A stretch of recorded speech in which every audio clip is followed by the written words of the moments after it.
one of Dak's gifts is he's the same man every single day. I mean, his preparation never wavers. He was in here yesterday doing some personal work, fundamentally. So he's got a plan all the time. So he's extremely consistent and really just needs to adhere to that. I think the most important, not only for Dak, for all of our guys, is just be who you are, and we just want to be the best. We want the best you this week, and that's what we're working towards. But yeah, Dak's approach is. I don't see any change at all. Just being around the meetings this morning, so that's clearly a strength of his. Mm-hmm. That's definitely work ethic is consistent. The team, not so much, but McCarthy's Cowboys will host the 49ers on Sunday at 4:30 Eastern, the second of 2 NFC games on Sunday's slate. And we'll get our first taste of playoff football on a Monday night as the Rams and Cardinals square off in a rubber match. All right, and with that, Dan Orlovsky and Damian Woody are here. So, D. Wood, which home team is most likely to lose in the wild card? Yeah, I'm going to go with the Dallas Cowboys. And, when you look at the opponent that they're going up against, the San Francisco 49ers, for me, it's the level of physicality that the 49ers bring to the table. We talk so much about with the Dallas Cowboys, the speed that they have, particularly on the defense. Obviously Randy Gregory, DeMarcus Lawrence, and Micah Parsons. Well, guess what neutralizes speed? Power, the running attack. The rushing attack that Kyle Shanahan has these guys running. They know how. Kyle Shanahan is a master at exploiting weaknesses in your defense, matchups in your defense. And when you look at their offensive line, they got one of the best groups up in the National Football League. Deebo Samuel, to me, is one of the most remarkable players in the National Football League. He had a historic year. I call him an offensive weapon. Yes, he's a wide receiver, but he's really an offensive weapon. The way they deploy him offensively, whether it be in the backfield at the running back position, out wide at the wide receiver, this dude is a running back in a wide receiver's body because he wants all the smoke, whether it's running the ball or catching the ball at the wide receiver position. I think that's going to be very hard for the Dallas Cowboys to match up physically. And then on the other side of the ball, what the San Francisco 49ers bring on the defensive line, you're talking about Eric Armstead and Nick Bosa. Those guys are relentless coming at you. And what we've seen from the Dallas Cowboys the second half of the season, there's one word for it: inconsistent. They've been inconsistent across the board, whether it's the offensive line, Dak Prescott, the rushing attack, passing game. They've been inconsistent. Yes, their defense has been playing good all year long. But I think in order to beat the San Francisco 49ers, they're going to have to be something that they haven't been throughout the second half of the season, and that's be consistent for 3 hours plus to beat this physicality that the San Francisco 49ers are going to bring to Jerry's World. What's inconsistent is that color scheme you got going on with the collar, I knew someone was going to say something about that. You crazy. This is popping right here. What you talking about? I feel like I expect you to understand that. I feel like you're going out for a 4 o'clock. I wouldn't expect you to understand it. I feel like you're going out for like a 4 o'clock in the morning run, and you just wanted to make sure everyone saw you with that highlighter tie you got on. We see him. Oh, Wood. Listen, I agree with you with the Cowboys. I do. I'm giving you 2 teams, the Cowboys and the Cincinnati Bengals. Cowboys, I agree with a lot of the points that you make. I think Kyle Shanahan, you mentioned he exploits the weaknesses. I also think Kyle, so I played under Kyle about 10 years ago, and he does a lot of things really well. I think one of the best things he does well is identify who's your best player on defense. And how many different ways can he get that best player away from the football? And he's going to watch Dallas's tape and say it's Micah Parsons. And so how many different ways is he going to use motion or a jet sweep, counters, misdirection to get Micah Parsons just away from the ball? And I wouldn't be surprised if Micah Parsons matches up against Deebo Samuel in situations in this game, and Kyle using Deebo as a kind of a decoy, so to speak, to get Micah away from the football, and he could work Kittle, or he could work a guy like Ayuk, or players in their offense, Jennings as well. So I think there's going to be moments when he doesn't even block Micah Parsons, and he's going to give kind of a read, a zone read, or a put him in conflict and really kind of make him, at least try to make him play slow when it comes to decision making and not allow him to just run to the football. So I'm really excited to watch that. I think also this, The San Francisco 49ers offense is had the second most explosive plays in the NFL this year. Both run and pass. Explosive play, 20-plus yards in the air, 12-plus yards on the ground. You know who defensively left in the playoffs gave up the most explosive plays in football this year? The Dallas Cowboys defense. And that's a weakness for them, and it's a strength for the San Francisco 49ers. I still think it'll be a fantastic football game, and I think we've all said this. The 49ers are a bad matchup for everybody going into the playoffs. So I do think it's the Cowboys. I'd also say the Bengals, though, and I love the Bengals, and I think they're a special team offensively. But Joe Burrow was sacked 51 times this season. The only reason that this team is in the playoffs is because Joe Burrow was probably the best quarterback in football when it came to, like, evading sacks, making guys miss. And Max Crosby leads the NFL in pressures. You know, like, if Joe doesn't have a remarkable game when it comes to making guys in that four-man rush miss, the Bengals offense could be in trouble because their pass protection unit is still not good. It just gets masked by Joe being spectacular. So as much as I love Cincinnati and as much as, you know, the last time these two teams played is a 3-point game with 5 minutes to go in the fourth quarter. It ended up being a blowout because it got away from them. So that game has scared me all week if I was a Cincinnati Bengals fan, but I still think it's the Cowboys that are the most likeliest. Okay, so Dan, let's talk about the Cowboys because we talk about big playmakers on both teams. We have Micah Parsons and Deebo Samuel. So who do you believe is going to have the bigger impact in this game? Oh, it's Micah Parsons. I don't think the Cowboys can win if Micah doesn't have a sensational football game. And I just went on about how Kyle is going to at least try to impact and or affect him. But this is a guy that is the runaway defensive rookie of the year, and he was in the conversation and probably still is for defensive player of the year. He's so good when it comes to defending the run because of his speed. Right, so you're talking about a 49ers offense that likes to get the ball to the perimeter in their outside zone run game. If you don't get hands on Micah Parsons as an offensive line, and Woody, you know this better than anybody, it ain't going to happen for you as an offense. And then as a pass rusher, he could wreck games. You know, and I try to do a good job when I'm on television of giving people offensive perspectives and what I would do if I was a play caller situations. I have no idea what I would do with Micah Parsons. I've tried to sit here and think about it, and I don't know how I would try to handle him because I think he's that, I don't want to say impossible of a player to try and slow down and stop, and I think that's a big issue. So if Micah Parsons has, you know, kind of a transcendent performance, the Cowboys win this football game. If Micah Parsons is minimized, I think the Cowboys don't have a chance. So a lot of pressure on him, I see. Yeah, listen. Yeah.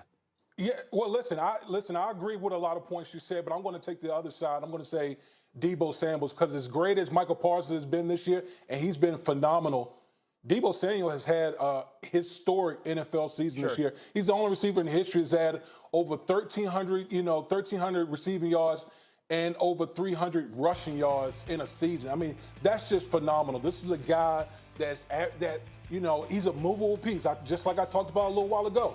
He's an offensive weapon. Like, Dan, I'm not a big stats guy. I don't get into stats a whole lot. But, I mean, listen, there's a couple things that just jump out to me as far as Deebo Samuel is concerned. This is a guy that's averaging over 10 yards after the catch, meaning he catches the ball and then he gains another 10 yards after that. That, to me, is mentality. You know what I mean? Like, that's where when you talk about Deebo Samuel, you're talking about a guy that's a running back in a wide receiver body. When you're able to do things like that, and then he's third in the league when he's rushing the ball, third in the league in yard per carry when he's lined up as a running back. Yeah. So, like, this is a guy, like, you talk about eyes on Michael Parsons, and there are going to be a lot of eyes on Michael Parsons. There's going to be a lot of eyes from the Dallas defense. Where is Deebo Samuel? We need to find him, just like you alluded to when we were talking about in the last segment. Decoy, like, you can do so many things with Deebo Samuel that's going to unlock other people in that offense. I think Deebo Samuel is like our era's or our generation's like Roger Craig. You know, Roger Craig back in the day, like he was a guy that did everything. You want him as a pass catcher, great. You want him as a runner, great. It's very Marshall Faulk-ish as well when it comes to like his ability to do both at such a high level. I mentioned it before. I think there's going to be opportunities when But Dan Quinn, the defensive coordinator for the Cowboys, is going to go Micah Parsons. You've got Deebo Samuel. I don't care where he goes. You've got Deebo Samuel. They're obviously going to be in man coverage in those situations, and that's why it's going to be fascinating to watch. I think both of those guys are going to have a tremendous impact on the football game, obviously. But if one of those guys has a more I use that word, transcendent performance, that's the team that's going to win the football game. If Deebo goes for over 150 plus yards all-purpose or 200 all-purpose yards, like the 49ers are going to win. As long as Jimmy Garoppolo doesn't have like one of those, why did you or how did you just throw one of those interceptions, the 49ers will win that football game. But Micah Parsons could have one of those games where he has 15 tackles, two tackles for a loss, like he could have a tremendous game and totally wreck the football game. Yeah, Deebo Samuel sure is special. He's had 8 rushing touchdowns this season. That is double the total of the top 5 receivers who have finished each season since 2000. So pretty remarkable stat right there. But you know what? The Cowboys, they're looking at going far in the playoffs. They haven't won the Super Bowl since 1995. The Bucs, on the other hand, they just won last year, and good news for them. They're getting healthier just in time for the postseason with running back Leonard Fournette, linebacker Levante David, and running back Giovanni Bernard all being designated to return from IR yesterday. The expectation is all 3 will be playing on Sunday when the Bucs host the Eagles. And more good news on their front. Both outside linebackers Shaq Barrett and Jason Pierre-Paul returned to practice yesterday after missing the last 2 games with injuries. So, okay, this is all very good news for Tampa Bay. Their health is looking very much up. Dan, what is more likely then? A Bucs repeat or an upset against Philly? Bucs repeat. And if my wife is watching, I'm sorry. I know you're an Eagles girl. I get all that. But, you know, I think that the reality is this. Tampa Bay has something in the playoffs that no other team does outside of their quarterback. Their offensive line continuity is real. It's the best unit. I said this 6 weeks ago. It's the best and most trustworthy unit heading into the playoffs. Those 5 offensive linemen are the key to everything that Tampa Bay does. Number 2, their quarterback led the league in passing by almost 1,000 yards. The reason he led the league in passing by almost 1,000 yards, or a great reason why, is because of the performance of that offensive line. And I think people are still kind of counting out the fact that he's got 2 gold jacket winners still to throw the football to. Gronk obviously won, and I think Mike Evans, when it's all said and done, is going to be a Hall of Fame wide receiver. So because of that offensive line, I still believe in that football team. Because their quarterback still led the league in passing by almost 1,000 yards, I still believe in that football team. And because of Gronk and Mike Evans, I still think their offense can be dynamic.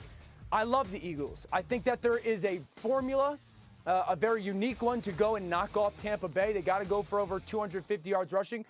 And I think it's a tremendous story, what they have accomplished this year. It's the most impressive story this season for me. But they're 0-6 versus playoff teams this year. So the Eagles are a good football team, but they are not likely or good enough to kind of knock off Tampa Bay. I still think Tampa Bay can go and make it back to the Super Bowl and win. I think it was 14-2. Stevie, listen, I'm going to go with the championship. Eagles. We played Dallas, so I think it was 10-6 or 11-5. Next year, going to Dallas with the home field advantage. I mean, think about this. We all know what happened there. That one wasn't even close. And then the third year, one game, in free agency, they got Ken Norton. They added Deion in week 3.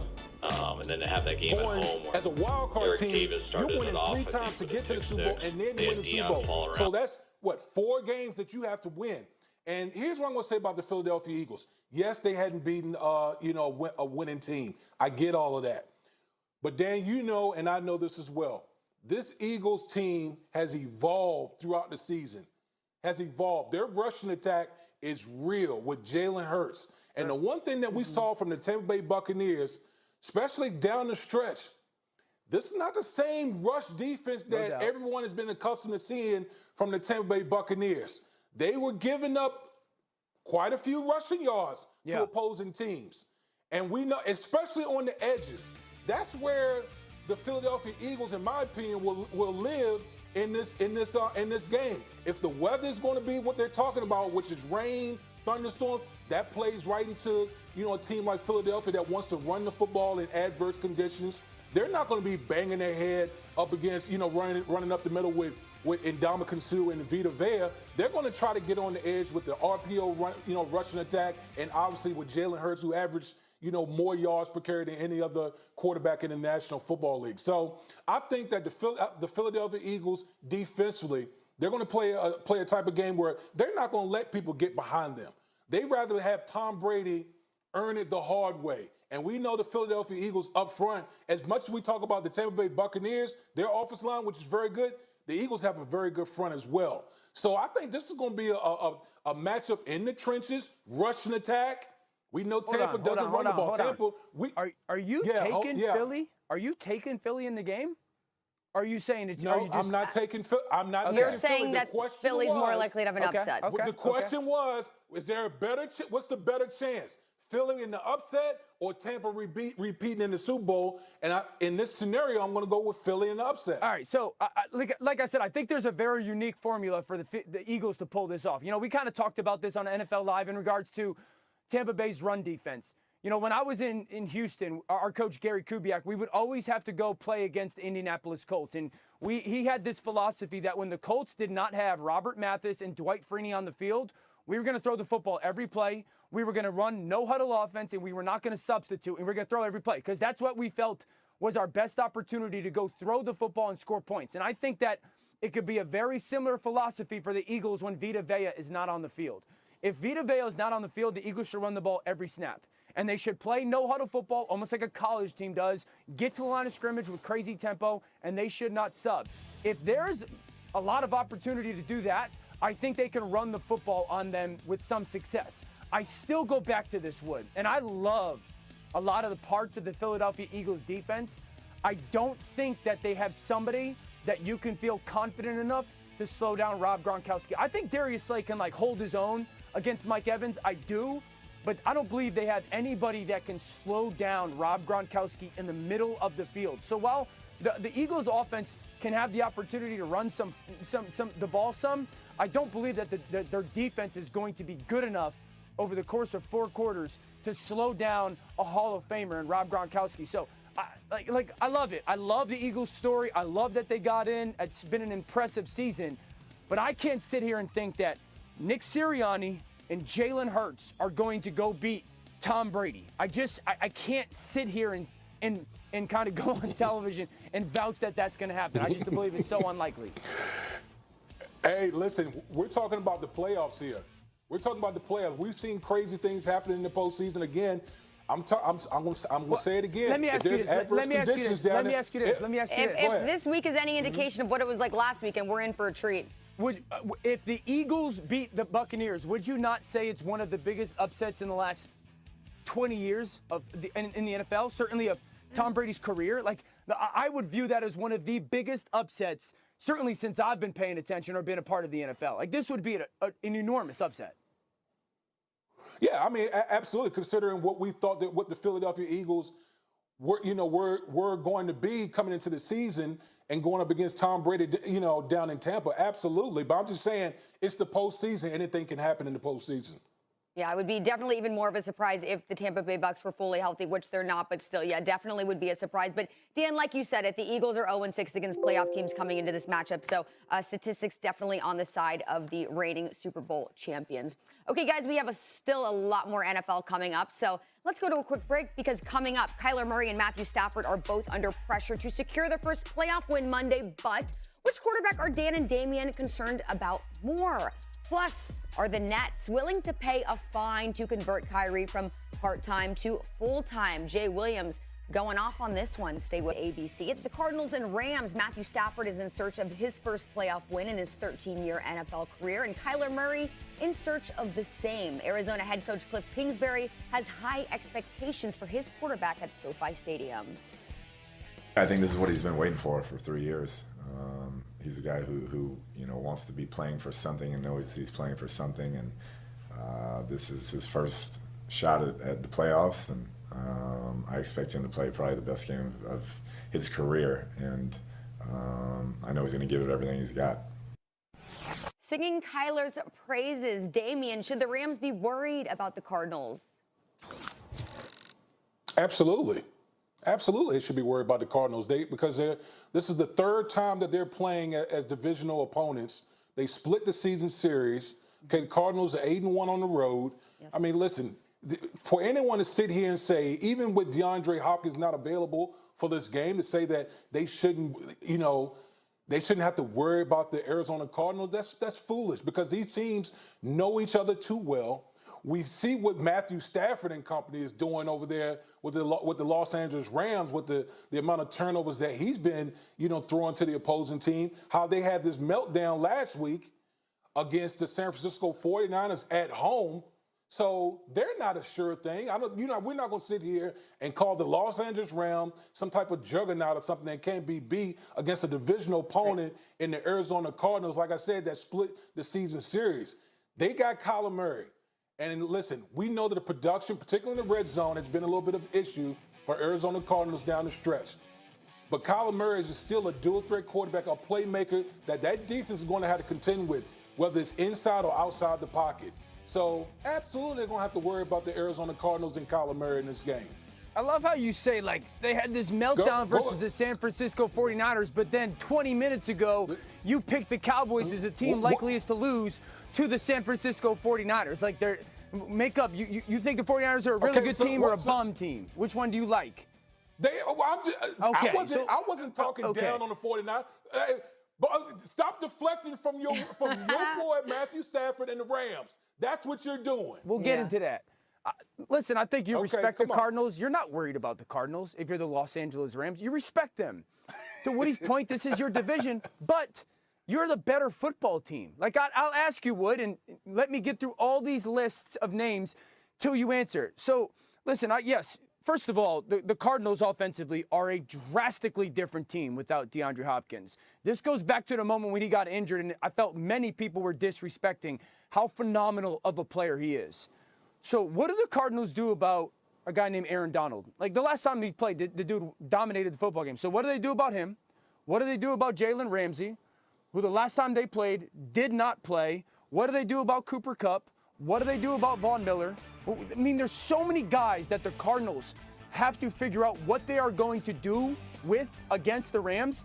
The Cardinals don't have those guys. Ever since J.J. Watt has gone out, this is a very different defense. And I know we like to make these games about the quarterbacks. I know we do. I know we think it's Kyler versus Matthew.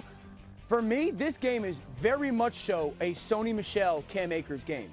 It's a very much so a Sean McVay in being disciplined with his play calling. Like, I think that the Rams should go for over 100. He can control the interceptions from Matthew Stafford, though. What did you say, Charlie, the interceptions? I said McVay, he can make all the great plays he wants, but if Stafford continues to throw interceptions like he has on the past multiple occasions, what's he going to do about that? Yeah, Charlie, we don't talk about Matthew's interceptions like we don't talk about Bruno. Like in Encanto, we don't talk about Bruno. Okay. Yeah, That's good for your argument. Don't run from it. Matthew can't have giveaways.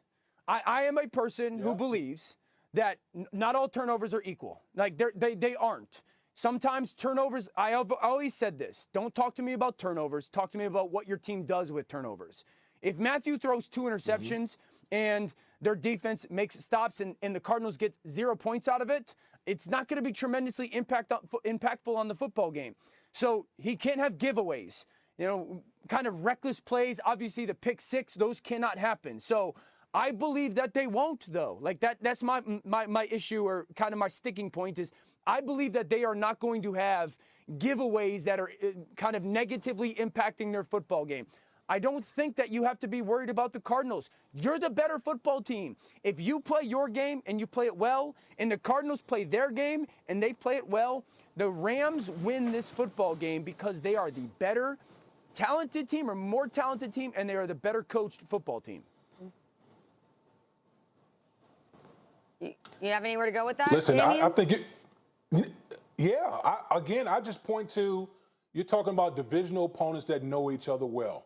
Yes, they know all about Aaron Donald. They know all about Jalen Ramsey. Yes, but have you spoke about Chandler Jones on the other side? You got to deal with that monster on the other side as well. So there's a lot of matchups in this game. There's no question about it. The rushing attack, I think, can Sean McVay run the ball against the Arizona Cardinals? I think that's going to be something that's going to be big for the Los Angeles Rams as well. They should be hitting their head on the goalpost. If you watch this run defense over the past 6-7 weeks, specifically last weekend in Seattle, they should be banging their head on the goalpost. They should be. I think, are they going to be disciplined enough to run the football against the Arizona Cardinals? But again, I go back to your boy Matthew Stafford and the turnovers. That's going to be the key. The Cardinals in this game? I think it's going to be the key. The Cardinals also have the better record against playoff teams so far this season. No, yeah. I like the Rams. I'm picking the Rams in this game, but I'm just saying the fact that you're saying should the Cardinals, the Rams shouldn't have to worry about the Cardinals. No, I'm not going there. Hey man, let me ask you a question. Do you guys use that room in your home? Does anybody actually use that room in your home? Yeah. One of these days, I'm gonna play a few notes for you over here. I'm gonna get on this baby grand and play a few notes. Charlie, you know what that room is? You know, Woody's not rich. Woody is wealthy. That is a room for a wealthy. Listen, you know what that's usually referred to? That's called the great room, which is exactly why D Wood's sitting in it, right? You like that? Hey, greatness, baby. Greatness. It's all around that's here. what it's all about. Okay, we are set to have 5 quarterbacks, gentlemen, who are going to make their first career playoff starts this weekend. And it bears mentioning that the last quarterback to win the Super Bowl in the same postseason he made his first career playoff start in was Tom Brady back in 2001. So the list right in front of you: Carr, Murray, Burrow, Hurts, and Jones. So, Dan, which of these quarterbacks who are getting their first postseason start do you trust the least? Well, it's Kyler Murray, because the Cardinals are most dependent on him as well. Mm-hmm. The truth is this: I love Kyler Murray. I think he's spectacular. I've loved him since the day he declared to become a football player, not a baseball player. Without DeAndre Hopkins, he has been average, at best, average. And there's a lot of moving parts to that, or there's a lot of variables and reasons to that. Number one, DeAndre Hopkins is one of the 2 or 3 best receivers in football. So when you had DeAndre Hopkins, this was an offense that was incredible. You know, Kyler was phenomenal when it comes to just completing the football. I think he led the NFL in completion percentage when he had DeAndre Hopkins. Ever since DeAndre's gone, that's down to like 65%. Woody mentioned this before. Ever since DeAndre has been hurt, this is a bad team in the red zone offensively. Bad.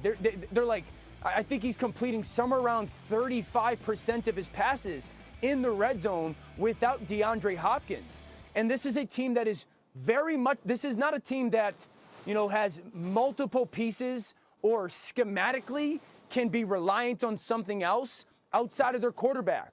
You know, they ask a lot of Kyler. He's going to have to be tremendous in this football game for them to win, both as a thrower and situationally, completion down in the red zone, but also he's going to have to use his legs in designed runs and creative runs when nothing's there. So I just, you know, ever since Hop has been out, you've seen the decline in play in a lot of different areas.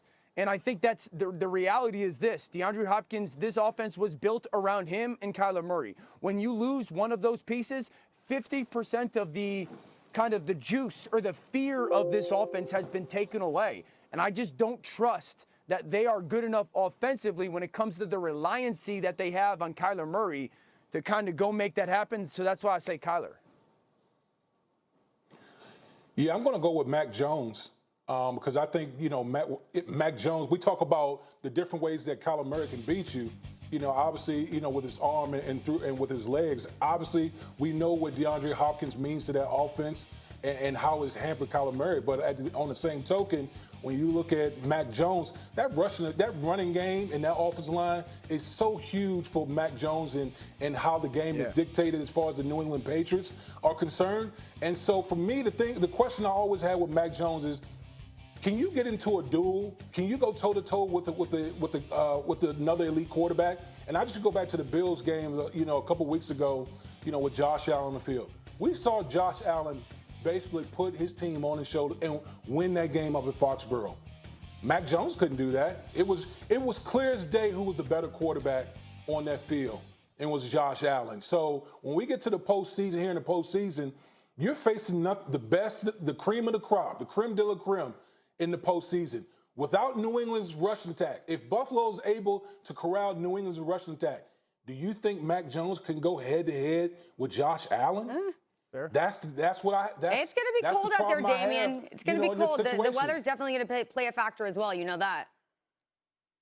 And Josh Allen, Josh Allen doesn't play well when it's cold out. Not this cold, at least. Well, but here's the thing, though, Charlie. See, Josh Allen can run.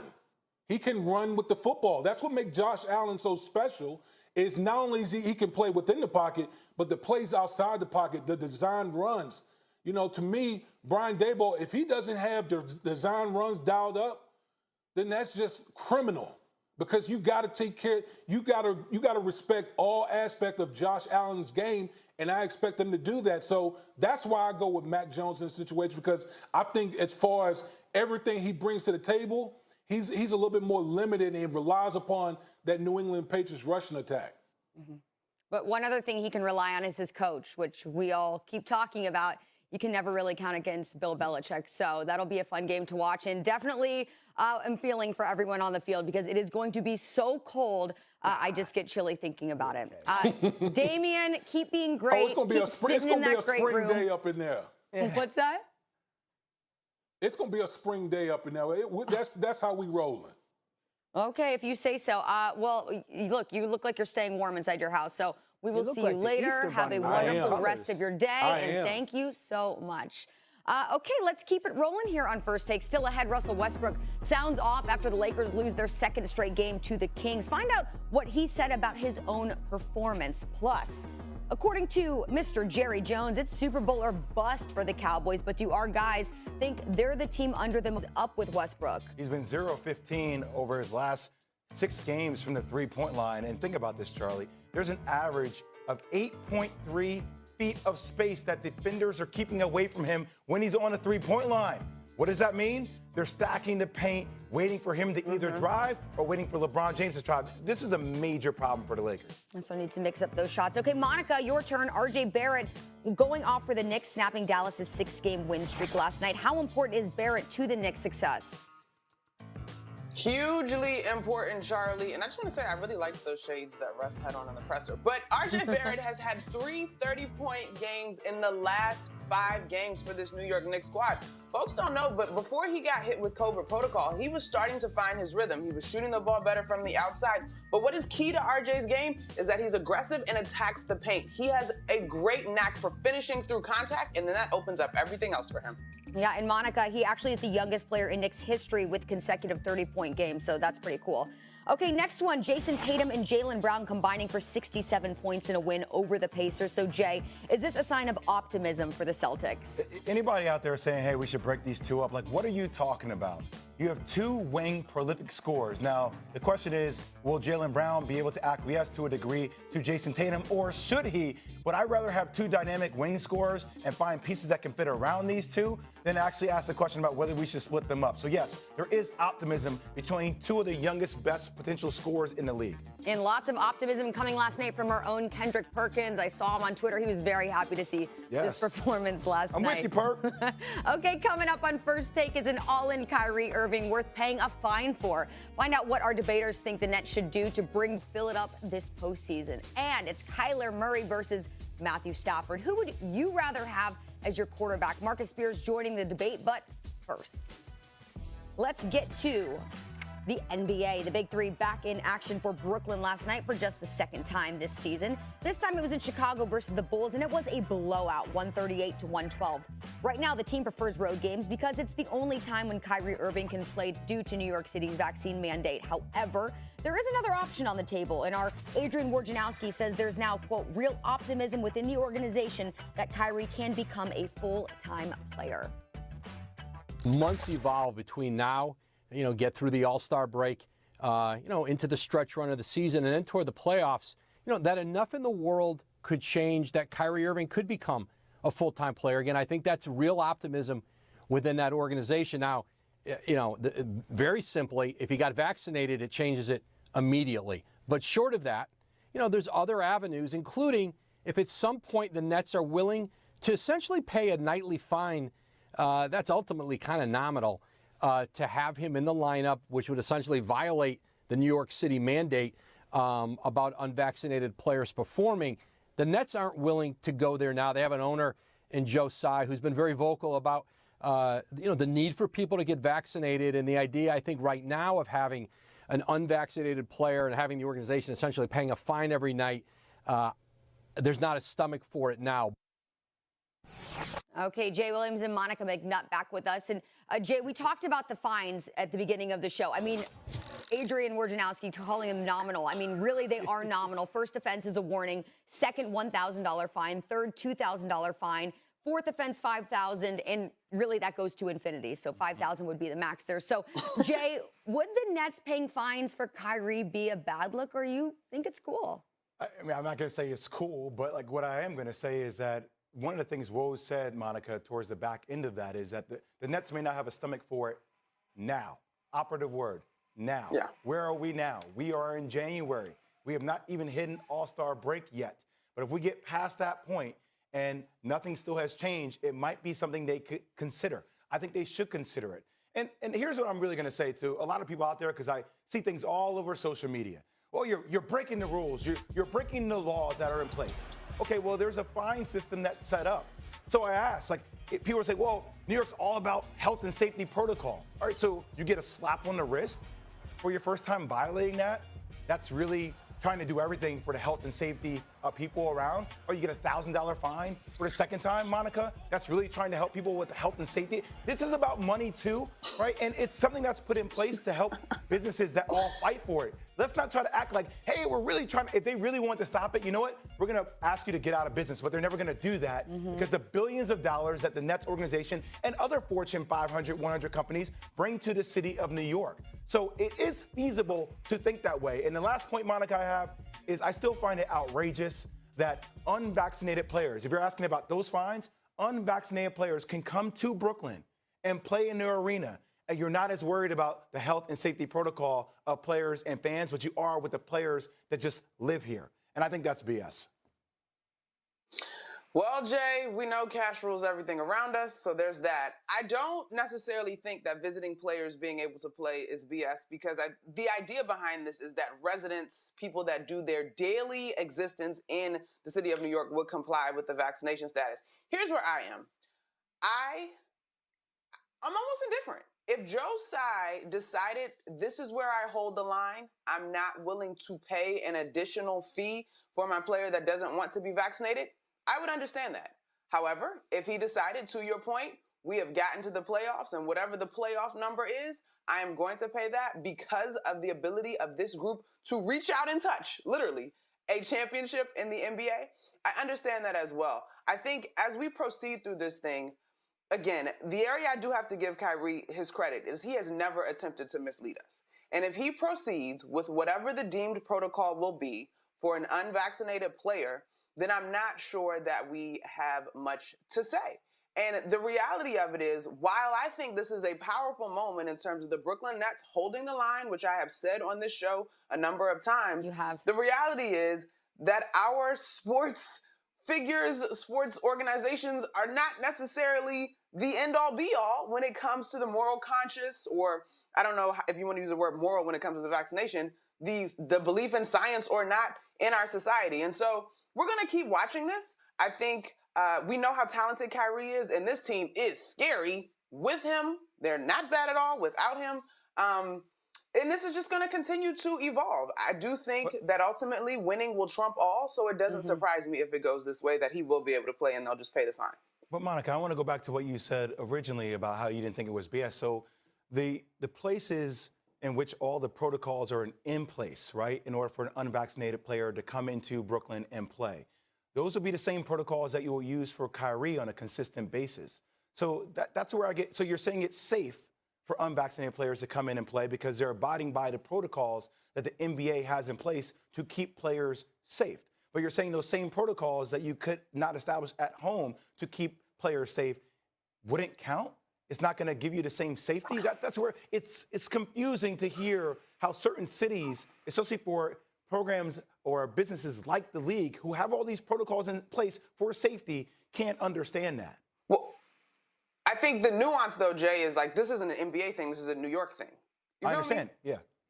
It's a Chicago thing, it's an LA thing, but it's not the majority of states. Right. No, and listen, I agree with you. And you look at cities like New York and LA. Well, I agree with you in terms of it being slightly confusing. But you look at cities like New York and LA or the Bay Area that wanted to be leaders, I guess, in mandating vaccinations in terms of big business. This stuff gets in the weeds, Jay, and you and I both have now had COVID and dealt with it.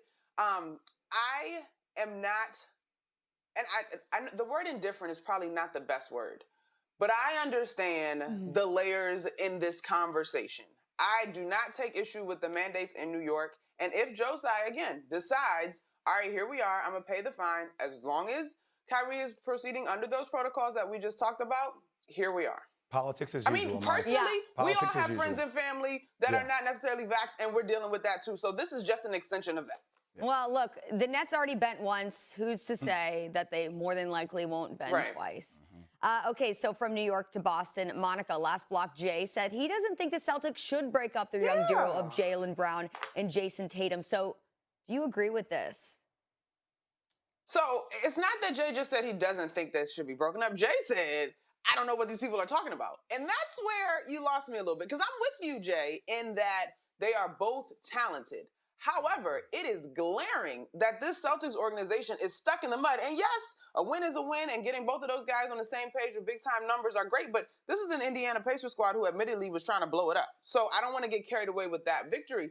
I don't know that it is time, but to be considering that, Jay, I think we're there. Why do you think we're there? Because this Celtics team has higher expectations, and they have egregiously not met them in the past 2 seasons. And I think when I look at both of their games, and you said it yourself, will Jaylen Brown be willing to acquiesce? Their games are so similar. They're not guys, to me, who play exceptionally well off of the ball in terms of creating a 2-man game between the two of them. They both want the basketball in their hands, and rightfully so. They're both very, very talented. There just doesn't seem to be a rhythm and flow to what the Celtics are doing consistently. I mean, before they got hurt, Kawhi Leonard and Paul George seem like they can exist. You're talking about 2 wings who want the ball, 2 superstars who can learn how to play together. All I'm going to say, and I'm not comparing those 2 to Kawhi Leonard and Paul George. I'm using that as an analogy to explain, right? But all I'm saying is this organization has had a lot of upper management things that they've done. Obviously, Brad Stevens just going into the position of being a general manager. Ime Udoka now is the new head coach. There's been a lot of moving parts about, and all I would say is it's hard to find 2 stars that have the potential that these 2 do. I don't start by saying, hey, these 2 guys are the problem. Can they coexist? I start by saying, how can I build the right pieces around these 2? Because these 2 could be the cornerstone of my franchise for the next 10 to 15 years. So, and to that end, Jay, I think the solution, more importantly, would be a strong leader point guard that will put everybody in their right place. That, if you ask me how to fix it, that's the formula. You get the ball when I tell you get the ball, because I have championship experience and I've been here. I understand how to be an extension of my coach on the floor. Well, hopefully that's the beginning of a good stretch. I wouldn't even necessarily need the championship experience. Yeah. I would say a guy like Jalen Brunson is a guy that I think would fix it. But go ahead. Yeah. All right, I like it. You two, thank you so very much. We're done with NBA for this show, but always appreciated your insight and your time. So we'll see you later. All right, still ahead, which NFL team has the most dangerous offense in the postseason? Is this your year? For sure. What a strike from Dak Prescott. Excited about the way that we finished this regular season, but none of it matters now. Line them up. We're ready to go. The Cowboys won the NFC East and now turn their attention to the wild card round as they take on the 49ers. Earlier in the season, Jerry Jones said he was shocked about his team's success, but now after 12 wins, his expectations are sky high. Here's Jerry. Jerry, how do you define success once you make the play? Is it title or bust for you? Oh, unquestionably. There's no in between. You really go into it with the expectation of being in the playoffs. To get here, you need to have distinguished yourself, and then once you get here, all bets are off. And a lot of that has got to do with availability of your players. At that time, we're in good shape. We're in real good shape right now. And so, we should be excited and be planning on it. Okay, for Jerry, it is Super Bowl or bust. Now Marcus Spears here to join Dan Orlovsky to debate us the rest of the way. So Marcus, the Cowboys have lost their playoff opener 7 of 11 times since they won the Super Bowl back in 1995. It has been quite a while. So are the Cowboys under the most pressure to advance this weekend? Yeah, absolutely. You look at everything that's actually materialized over the time since Mike McCarthy got hired, and also Dak getting his new deal, and you look at this particular situation with the Cowboys and where they are, where everybody expected them to be at this point of the season, or at least having an opportunity to get into the playoffs. So when you look at this team, the way that they played this year, and Mike McCarthy is my focus here, because I'll go back all the way to the opening press conference. This is exactly what he was brought here to do. This is at least what Jerry had in mind about signing a former Super Bowl winning caliber coach. So to lose in week one would be a disappointment about the process that started a couple years ago. It would be a disappointment of what abysmal season that this team had last year, albeit because of injuries and an unstable coaching situation on the defensive side of the football. So if you get a first-round exit in this season, and I know the opponent is formidable, I know the 49ers are a really good football team, but this is about the Dallas Cowboys and their process and how they've done things over the past 2 years. You got your quarterback signed under a deal. You got the head coach that you think is a Super Bowl caliber head coach. You drafted a guy that literally changed the face of your defense in Micah Parsons. So if they lose in the first round, all of those things will be called into question. But more importantly, is Mike McCarthy the guy for the job? So yeah, they have the most pressure to get it done in week one. No, the most pressure this week is the Los Angeles Rams. I want to make myself very clear. This is the biggest game of Matthew Stafford's career. Facts. And if he wins, next week will be the biggest game of his career. This is a legacy-changing 4 or 5 week stretch for Matthew Stafford. They have to get out of this round. We all know that they went all in this offseason, right? Traded Jared Goff, traded all the picks. They've obviously had a fantastic season. They win their division. Their quarterback was in the MVP race, all of that. But all these moves were made to go win the Super Bowl. Not to just win Wild Card Weekend, but to win the Super Bowl. This is the biggest game of Matthew Stafford's career. This is the potential to go on a Hall of Fame run. Now, if we look at these rosters, I was just thinking about this, fella. Like, dude, the Rams got 7 first-rounders out of their starting 22. 7. I think they got 6 guys that are top 15 picks. They got a defensive player of the year, an Aaron Donald, and an MVP candidate every single year. Jalen Ramsey is a defensive player of the year candidate basically every year. Odell Beckham, first-round pick, one of the best ever. Matthew Stafford, a #1 pick. Sony Michel, a first-round pick. And Von Miller is a Super Bowl MVP. Like, the Cowboys have a lot of pressure. I get that. And Dak Prescott has a lot of pressure. But their arrow, I feel, as an organization, just being honest, is pointing up. You got to be very encouraged with where the Cowboys are heading organizationally for the future. It is win or bust for the Los Angeles Rams. They did not do all that stuff. Sean McVay did not put, kind of his name on the line this offseason when he said, I got to go get Matthew Stafford. Like, this is not... This is a football team that was put together. They mortgage the future. They do not care about the picks. There's a saying blank those picks. Like, they did not give all those picks up to have a dicey game and to not win the wild card weekend. I mean, there's no question there's pressure on the Cowboys. I don't even think it's close that the most pressure this weekend has to be on the Los Angeles Rams, has to be on Sean McVay, and it absolutely is on Matthew Stafford. I see what you're saying. I mean, they did definitely trade the farm for Matthew Stafford, but I mean, if the Cowboys were to lose, I can't imagine anyone thinking that any part of their season was a success. But here's what it goes back to for me, Marcus. Go ahead, Dan. In August, or back into August, September starts. If you had told Cowboys fans and everybody in the Cowboys, hey, you're going to win your division, you're going to win 12 games, Dak's going to be comeback player of the year, he's going to throw for almost 40 touchdowns, and you're going to host a playoff game, they'd be like, great. That is a successful season. That is exactly where we want to be trending. If you told the Los Angeles Rams that they lost Wild Card Weekend, everybody would say what a massive disappointment that, because not only does it end this season, this team doesn't have really anything to build with moving forward. They got to win this weekend.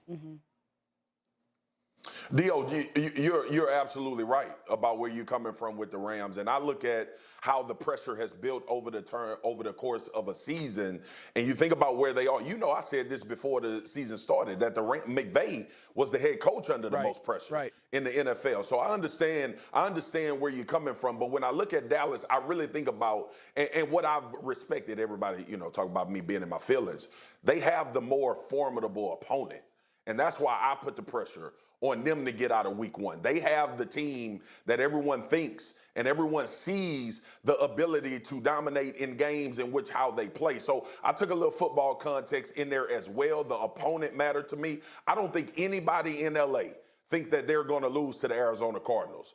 I know a lot of people think the Dallas Cowboys are going to lose to the San Francisco 49ers. So when I look at that particular situation, but overall arching, and I know this is a debate show and we're supposed to disagree, but when you put it in context about the Rams and what they've done, even years before getting Matthew Stafford, because remember, they gave away picks for Jalen Ramsey as well. They had a whole plan to get all of these things done. So overarching, yes, that's the team that the microscope has been on since they made a couple of moves even before Matthew Stafford. And I understand where you're coming from. My thought process was everybody talking about the 49ers, what they do well. The Dallas Cowboys should lose this game because the 49ers play a certain brand of football. And I brought that into the equation with the opponent that the Dallas Cowboys have to play in week one. You know who's another team that I think is right in the conversation is the Buffalo Bills.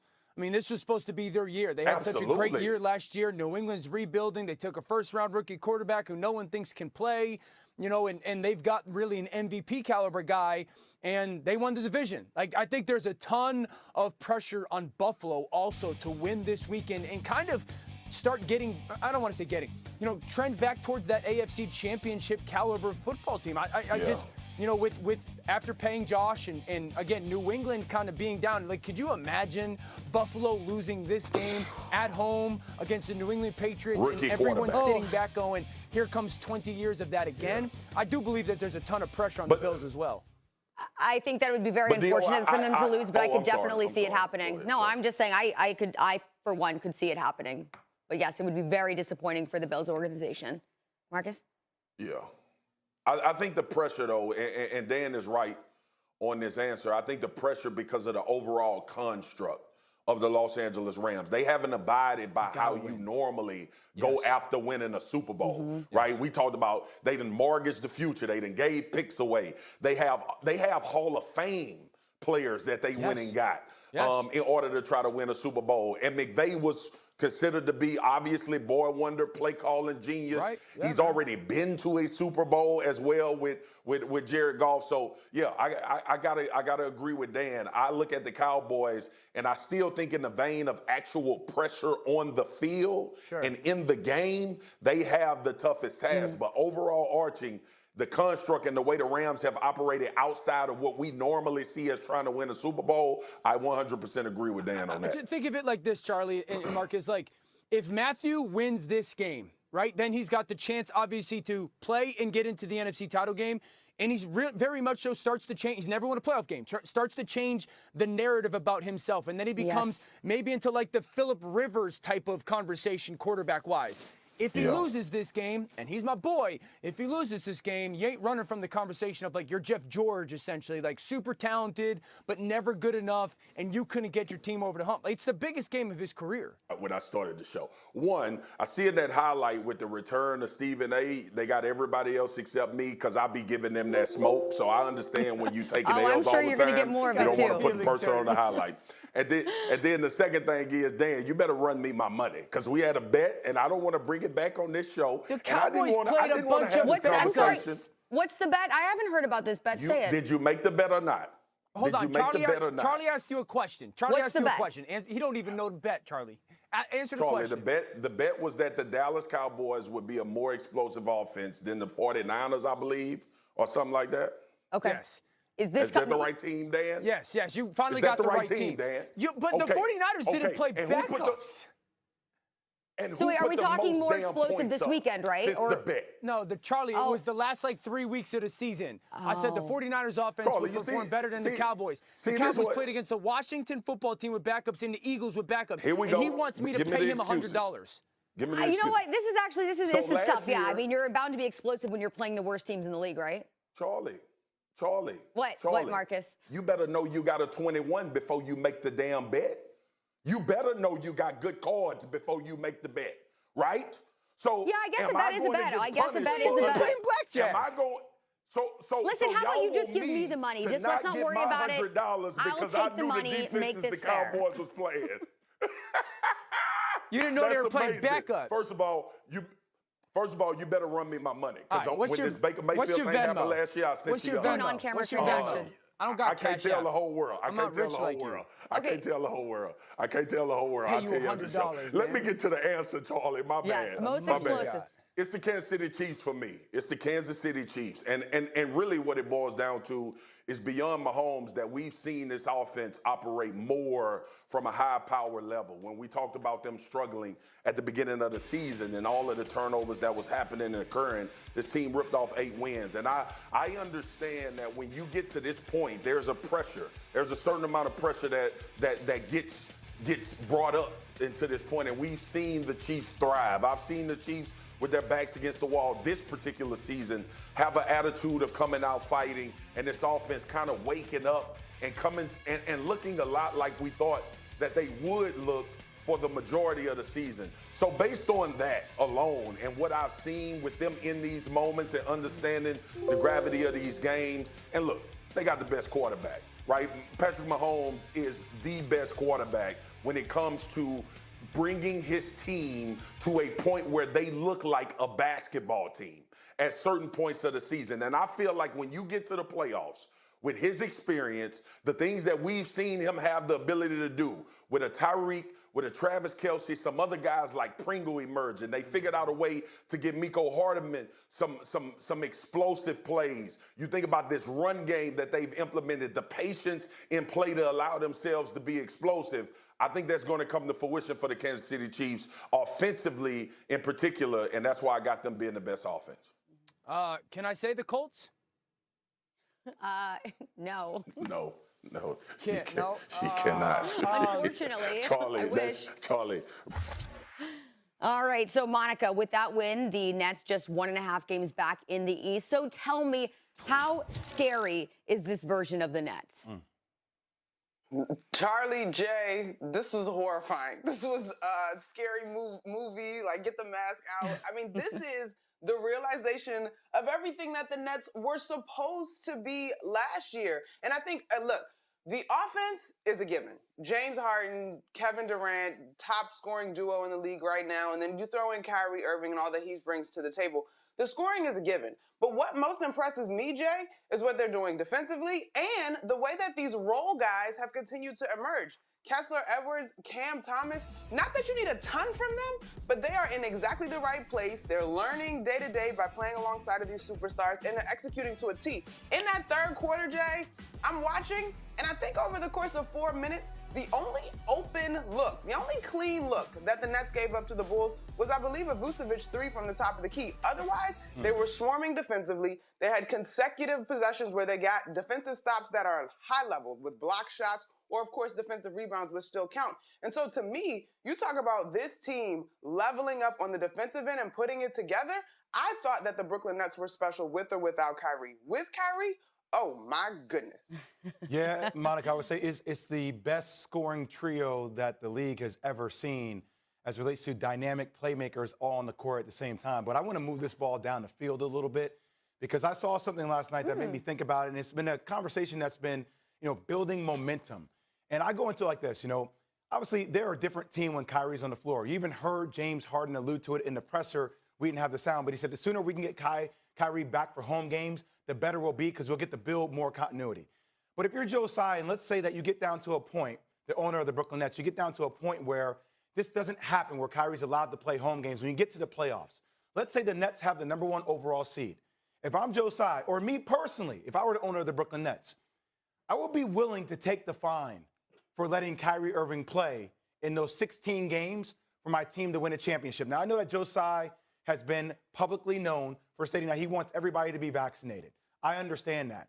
But first off, I think the rule is a little bit, it's blown out of my mind. It's so silly that players who are unvaccinated can come in and play inside the Barclays that makes Center. no sense. Or Kyrie last night, who's unvaccinated, can then come in and play in the United Center. But if you're a part of the home team, you can't play. Do you know what the fine system is, Monica, for this? The first time the player plays, so if Kyrie were to play, they get a slap on the wrist. The second time, it's a $1,000 fine. The third time, it's a $2,000 fine. The fourth time, it's a $5,000 fine from every point moving forward.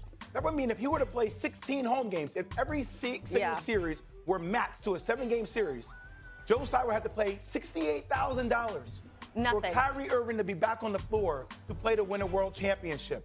I don't know if it got down to that, Charlie, why you wouldn't do that. I think it really would just come to them walking it back once again. I mean, they already had said at the beginning of the season that they were going to let Kyrie play at all at the part-time capacity, but now they've said, okay, fine. And then it's to walk it back even more, just probably doesn't make them look the best. But at this point, like you said, I think it's completely worth it to go on and win a title. Well, I just feel like everything's changing. So I'll give you another scenario real quick, Monica. So like my daughter and my family, we had COVID over the holiday, right? My 2 kids and my wife. And my daughter tests positive. And all of her symptoms were gone after 5 days, 5-6 days, right? But her school wouldn't allow her to come back to school until she had a negative test.